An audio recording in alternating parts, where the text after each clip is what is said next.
Bonjour à tous, je suis très heureux de vous revoir pour cette 9e capsule. Aujourd'hui, je vous parle de la magnifique collection qui avait été offerte par la compagnie pétrolière Esso au début des années 70, en fait pour la saison 70-71. Une magnifique collection de 252 timbres à coller dans un album ou l'autre, différents modèles d'albums. Mais avant d'aller plus loin, je préfère vous montrer une publicité du temps qui est en anglais, mais moi je vous reviens en français tout de suite après pour les explications. Donc, un peu comme le disait Bobino à l'époque, allez Télécino!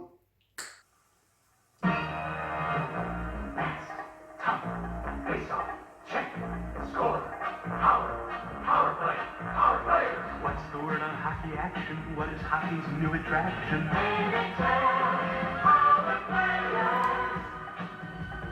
Power players are hockey stats, cover stats that Esso made. Put them in your favorite album, fun to say and fun to trade. Part of the fun of NHL Power Player stamps is the albums you collect them in. Like the Super Saver, it holds all 252 color action stamps and is packed full with stories and pictures of all 14 NHL teams. Power Player albums are on sale at the same Esso station that gives you free Power Player stamps. Get the word on hockey action, get it on the hockey scene. Ask for them. Oups! Voilà, je suis de retour. C'était un simple petit clin d'œil aux premiers effets spéciaux qu'il y avait justement dans les années 70. Donc, magnifique collection de 252 timbres, 18 joueurs par équipe. Il y avait 14 équipes à l'époque. On le sait, il y avait les Canucks et les Sabres de Buffalo qui venaient d'arriver dans la Ligue nationale. 252 joueurs posés tous en action. Ce qui était un peu une première. En fait, Parker avait fait similaire avec leur carte de hockey en 1954-55. Il y avait beaucoup moins de joueurs à l'époque, on le sait, seulement 6 clubs. Esso a été très innovateur en présentant tous les joueurs en action, ce qui n'était même pas le cas d'O-Pee-Chee non plus. O-Pee-Chee a revenu 2 ans plus tard, 72-73, avec quelques cartes en action. Ce n'était pas tous les joueurs. Donc ça, c'est intéressant pour ça. Aussi, mais c'était au Canada seulement qu'on pouvait retrouver ces albums-là. En fait, je vais quand même vous montrer tout de suite le panel pour commencer que vous avez vu tantôt dans la publicité. Donc, avec l'achat de 3 $ d'essence, le détaillant nous remettait un petit panel comme celui-ci.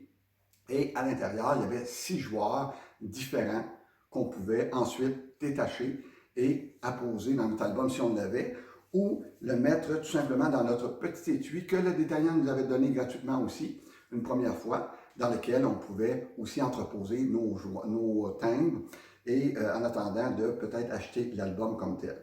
Donc voilà, il y a 4, pas formats, mais 4 étuis différents. C'est simplement l'écriture qui est différente et les termes français et anglais sur ces étuis-là. Il y en a 4 aussi comme tel.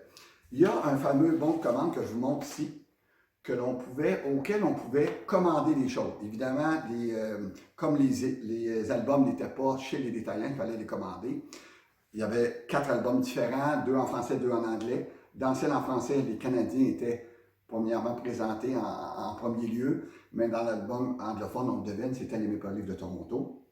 Et il y avait une couverture souple, donc l'édition, on pourrait dire standard, et cette édition-là coûtait 79 sous. Aujourd'hui, mais on verra un petit peu vers la fin combien on devra débourser pour en obtenir une aujourd'hui. Et l'album de luxe avec la couverture rigide et beaucoup plus d'informations que le simple fait de coller les collants à l'intérieur. De superbes photos qui sont là aussi et beaucoup d'informations sur les trophées, les arénas et les franchises de chaque équipe, l'historique de la franchise de chaque équipe. C'est vraiment très intéressant à lire ça aussi.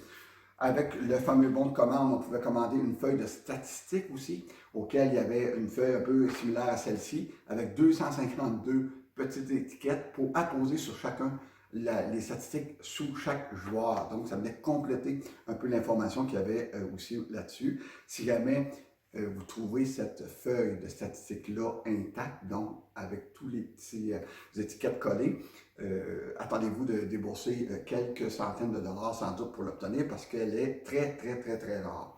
Aussi, si on commandait, on pouvait commander à raison de 2 sous un timbre. On pouvait commander un thème qui nous manquait ou des thèmes, donc multiplié par 2 sous à chaque fois, qui nous manquait. Et je vous montre quelque chose d'assez intéressant, je devrais dire, assez intéressant.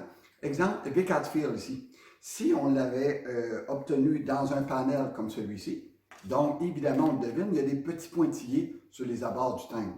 Par contre, si on le commandait, à ce moment-là, le thème arrivait de façon beaucoup plus belle, beaucoup plus nette. Les abords étaient tous bien tranchés, sans pointillés.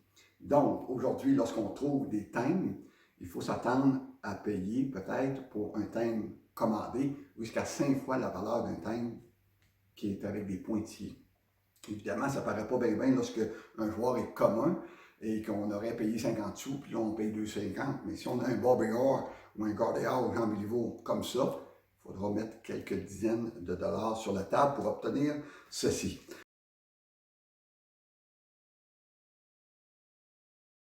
Les Maple Leafs de Toronto avaient été photographiés tous avec leurs nouveaux uniformes cette année-là. Je ne sais pas si je peux le trouver rapidement. Ici, je pense. Et, oui, juste ici, voilà. Tous avec leurs nouveaux uniformes, parce que c'était tout nouveau pour eux. Par contre, Obici n'avait pas pris cette peine-là. Il y avait souvent, eux reprennent des photos qu'ils ont prises l'année d'avant ou l'autre année d'avant. Il n'y avait pas eu le temps de voir le joueur et tout ça. SO, ils sont allés beaucoup plus loin dans leur démarche. Toutes les photos étaient actuelles de l'année 70-71. Aussi, un gars comme Jim McKechnie, des Leafs de Toronto, avait joué sa première saison en 70-71. Ce n'est que l'année d'après qu'Obici en a fait leur 4 recrues. Aussi bizarre, ça peut se paraître. Mais encore pire, Bill McMillan, des Leafs de Toronto aussi, qui lui avait marqué 22 buts à sa première saison en 70-71. Son thème apparaît évidemment dans l'album. Par contre, Obici n'en ont fait leurs 4 recrues que 2 ans plus tard, alors qu'il avait été échangé aux Flames d'Atlanta, les défunts Flames d'Atlanta qui ont été déménagés, on le sait, à Calgary par la suite. Il y a aussi un gars comme Jerry Cheevers, que la plupart ont connu, avec son fameux masque célèbre rempli de marques de rondelles, de contact avec les rondelles. Et lui, imaginez-vous donc que Jerry Cheevers n'a jamais été photographié en action sur les cartes de hockey pendant sa carrière.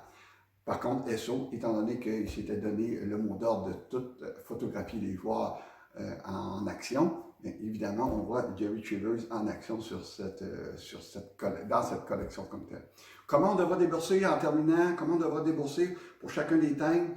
Je le disais un peu tantôt, un joueur commun, on va payer environ tout près d'$1 là, par thème. Par contre, des joueurs vedettes comme Bobby Orr, comme je disais tantôt, tout le temps, Gordie Howe, Bobby Orr, Jean Béliveau, Bobby Hull, il faudra payer là, 20, 15, 20, 30, 40 $, dépendamment de la condition du thème aussi. Donc, c'est à faire attention. Les albums, je ne sais pas si j'ai parlé des albums tantôt, là, 75 $ à 100 $ pour la soupe. Et pour la Deluxe, l'album Deluxe, il faudra payer le double, là, de 150 à 200 $. Voilà, ça fait pas mal le tour de ce que je voulais dire. Il y avait beaucoup de choses, je vous l'avais mentionné. Donc, ça m'a fait plaisir de vous en faire part aujourd'hui, en espérant que ça vous a plu. Au plaisir de se revoir lors d'une autre capsule. Merci, bye, à la prochaine, bye.